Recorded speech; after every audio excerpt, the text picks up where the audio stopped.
Binabanggit po niyang equipment ay mga surveillance equipments po ito, no? Na it is a highly controlled equipment na hindi ka makakabili kung walang clearance ang NICA, etc. Yung equipment po na sinasabi niya can capture your text messages and calls, no? So napakadelikado po na equipment yan.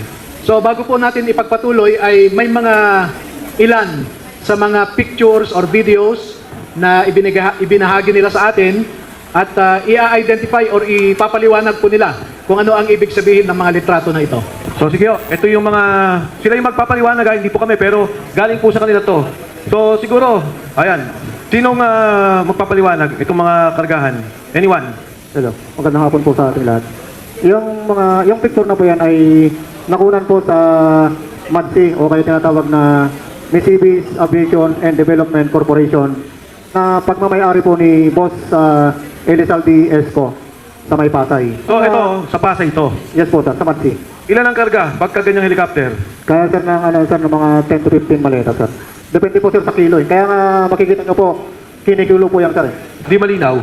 Yan po ay yung aming kasamahan sir na pilit nilang iniipit noong siya po ay naglilingkod kay Boss Aldi. Kaya pinilit niya pong umalis dahil ginigipit po siya.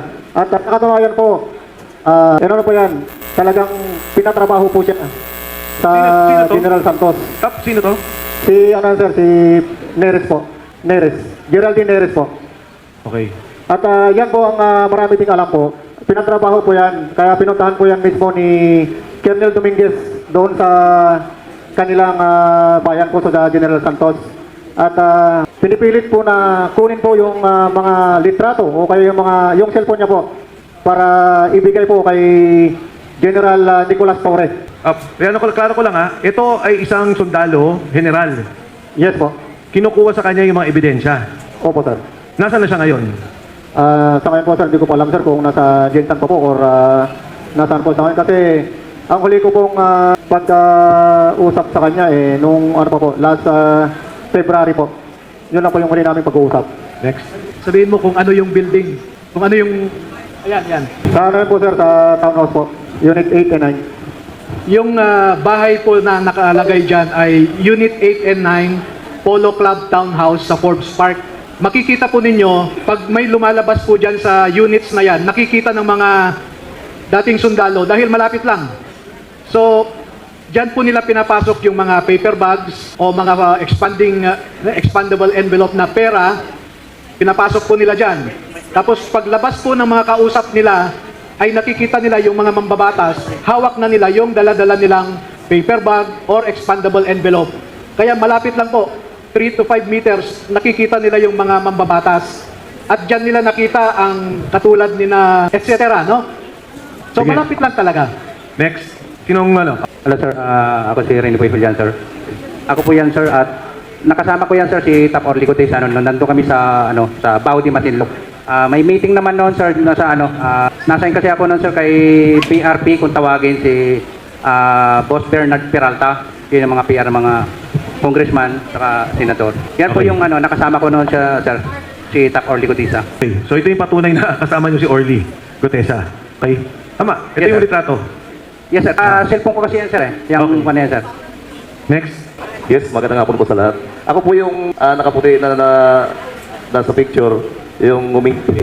Bali, nasa Shangri-La kami niyan. Bali, may mga kamiting yung mga boss doon. Yan ay pagpapatunay na naging kasama namin at naging matagal naming katrabaho si Master Sergeant Orly Gutesa. Maraming salamat po. Yung nakaitim, yun si Master Sergeant Orly Gutesa. Tapos itong naka-brown, yan si Sergeant Julie Cadjao.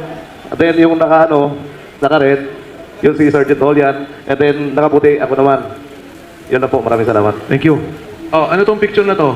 Yan, ako po ang kumuha niyan. Ako po ang kumuha niyan. Yung nakaputi po dyan, membro po yan ng ICC po. Yung nasa gitna po, ICC investigator po. Atas nawala. Okay. Ano to? Bakit nyo kasama? Saan to? Yan yung unang dating nila sir, December 2023. Nag-iikot-ikot sila sa Makati sir maalala ko nga yan sir, bumili yan ng libro ng Philippine Law, yung ICC investigator po. Alam mo yung pangalan? Maalala ko sir, si Robin Croft, ang ano niya. Kasama din nila Chantal Daniel sir. Next. Ito, kanino to? Ito sir yung accommodation nila sa baba ng mga ICC investigator sa Setadines Makati po yan. Mayroon pong kapihan dyan sa baba ng Setadines Makati. Kaya na as proof po na nag-aano kami ng duty namin, ginagampanan namin, sinisekreto ko pong kuha ng picture, tapos sinesend ko po sa group chat namin. May kasama ka ditong kasama mo sa security? Yes sir, si Master Sergeant Romil Galapon, si Sarge Laruder po, kasama ko noon. At saka si Sarge Gamboa po. Next. Yan naman po, meron po kasing marketplace doon sa malapit po sa Setadines. Pumunta po sila doon. Then nakuha ko rin po ng picture. Yung dalawang lalaki po, kasama rin po yan nila Chantal Daniels. Sarge, ilan sila nung nandito? Kasi may babae, may lalaki kang tinuro kanina eh. Maalala ko sir, nasa mga 7 sila, 8 sir, na investigator po na dumating. Magmula airport, sundo, hanggang sa pag-alalay, kayo kasama. Yes sir, araw-araw po yun. Kotse, inyo. Yes sir, kotse po ni Salto. Kung may balik nyo po kanina doon sir, may ginamit po kaming dalawang... Sige pa po, pabalik. Yan po. Yan po ang ginamit namin pagsundo. Ito po yung Escalade na puti, bago pa po yan noon. At saka itong GMC na black po, bago rin po yan. Ano to, Sarge? Ito po, dito po ginagawa yung pag-imbestiga po ng ICC. Sa Maidas po ito, presidential suite po. Diyan po nila ini-interview sir, yung mga witness na pinapadala po ni Senador Trillanes at sila po nag-iimbestiga po. Mga ilang witnesses ang nakita nyo dyan? Marami po yan sir eh. Year ano na to sir eh. Sige, pwede magsalita. Kung nare-recall ninyo. Year ano na to sir, 2024, pangalawang balik na ito ng ICC. Doon na po yung sunod araw-araw po yung investigation po nila. Kasama ko po, ito magpapatunay po, si Sarge Laruder po, si Sarge Stube, si Tabgala po, si Sarge Valderrama po. Sarge, go ahead. Hindi, yan, may mic siya. Sir, actually, maraming mga investigator dyan. Papalit-palit na sa every, sir, pagkatapos ng trabaho nila, iba naman ang investigator papasok dito. Sa mga tweet, yung una, December, ito 2024 na to. Tapos, dire-diretso. 2024 po, tapos nagtigil naman sila, 2025 naman sila bumalik po. Sa bawat dating, mga 7. Yung ICC po is dumadating po 5, tapos papalit-palit na po sila bago iba naman ng grupo na investigator. Ito ang Maidas, hotel pa to ni Saldi nung panahon yan. Yes sir. Next. Yan rin po yung kasama po yan, karugtong po yan ng sir, ng dining kanina. Pagka wala pa pong dyan sila nagpapahinga. Sa Maidas din po yan.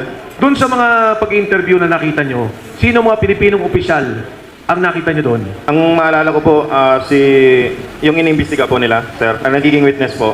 Yung pwede naman yung witness o kung naalala nyo, o kung mismo may mga opisyal ng gobyerno nakasama. Ay, hindi ko po alam kung official si Senator Trillanes po noon eh, pero siya po ang unang na-meet nila. Then, yung sa mga witness naman po, maalala ko si dating mayor po, Jed Mabilog po. Ako po kasi ang nagsundo sa kanya sa lobby, sir eh, papunta sa taas. Sarge? Sa akin sir, ang nakapag-meeting si Sunny Trillanes, Nicolas Torre, at saka si DOJ Secretary Boying Rimolya nung time na ako na nagpalit kay Mark. Ulit. Dahan-dahan, pakiulit. Nung time na ako na nagpalit kay Mark, nung 2 months. Mark Texay. Yes po. Okay. Bali, ako na po yung assistant ng ICC. Nakita mo, nag-meeting dito. Sa Maidas. Yes sir. Sa Maidas. Yes sir. Iba pa yung sa bahay ni Ombudsman Boying. Yes, iba yun sir. Then, miniting din namin yung pumatay kay Kian dun sa Bilibid Prison, yung 3 pulis pa. Kasama yung ICC na ang direct contact namin is si Senator Trillanes. So, yung dito sa meeting na to, nang kasama si Senator Trillanes, si Boying, at saka si General Torre ba? Binanggit mo? General Torre sir, sa bahay po niya sa Bel Air. Sa Bel Air. Dito, Correction sir, dito sa Maidas sir, puro witness lang po ang witness lang ang meeting nila sir. Yes sir. Marami pa yung iba sir, hindi lang namin matandaan sa dami ng miniting ng ICC. Halo-halo na hindi na namin matatandaan yung ibang pangalan po. Ito naman sir yung holding area. Kasi minsan sir nagsasabay yung witness sa Maidas sir dumadating. Kunwari sir may dumating na bago, dyan muna namin nilalagay sir sa kwarto na yan. Then bago pagkatapos yung naunang meeting po, sila na naman. yung mga witness sinusundo nyo rin. Yes sir, sa lobby na po ng Maidas. Yes sir. Ay, hindi galing sa bahay nila, ganun, sa lobby na. Yes sir. Next. Yan yung room sir ng holding area. Residential. Top floor. Hindi ko nakuhanan sir eh. Okay. Balik muna, ano ba yun? Sino yun? Ito yung kasama ko sir na religyoso, si Geraldine Ñeres. Kami yung dalawang nag-escort ng ICC investigator sir. Kasama rin po siya. Kaya inahabol nila yan sir kasi marami ring alam yan sir eh. Marami ring mga picture yan. Kaso ayaw na niyang bumalik dito sir. Nasaan siya? Nasa Jensen na siya ngayon. Ito sir yung pagpunta namin sa Bucor. Kasama yung mga ICC investigator ko. Nare-recall nyo sino pinuntahan? Ang maalala ko lang sir, yung head ng Bucor sir. Sa may General Katapang siguro sir yung kamit nila noon. Kasi nandun sila sa parang may lumang bahay doon sir na exclusive lang sa official sir eh. Doon sila nag-meet. Next. Ito sir yung mga kasama kong driver. Itong team leader namin sir, police active police po yan. Sino si siya? Sir Bermundo sir. Siya yung nagdadala sa amin sir na tropa na siya nagdi-detail sir sa pag-escort ng mga ICC investigator po. So active siya. Oo, sir. Ito yung time sir na sinundo namin yung ibang ICC sa VIP parking ng NAIA 3 po. Ano tong video na to? Iyan yung time sir na pumunta kami ng Bucor sir. Naalala nyo sinong binisita nyo? Ano to, Sarge? Ano to, Sarge?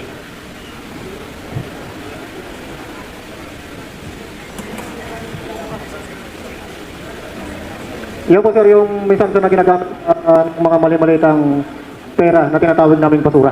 Ito ang isa sa mga, ito ang palatin yung gamit. Yes sir, minsan sir. Ilan ang nilalaman nito? Oh, minsan sir, 20. Bulletproof. Yes sir. Ilang beses yung ginamit pag-deliver kay speaker? Madalas, di ba? Maraming beses po na yan sir, hindi na po mabilang. Yes, sir. Ilang beses sa public balik yan sa bahay ni former Speaker Romualdez, sir. Yes, sir. Kasama yan, sir. Yan yung dinadrive ni Wabay na, sir. So delivery din to, dalawang kotse. Ang Hindi lang standby. yan, sir. Kasama rin ibang sasakyan, sir. Balik, ano to? Yan po sir, yung malimit sir na bulletproof po yan sir. Malimit po yan sir na ginagamit po rin sa pagbabakap sa basura po. So, ilan more or less ang kotse? Ilan ang kotse ninyo pag nagdi-deliver? More or less. Yung ano sa inyo, naka-assign? 4, 5? Halos lahat sir kasi lahat po sir namin sir pagka hindi available po yung mga ibang bulletproof na ginagamit po sir, hinahata po yung mga ibang sasakyan sir na mga bulletproof sir.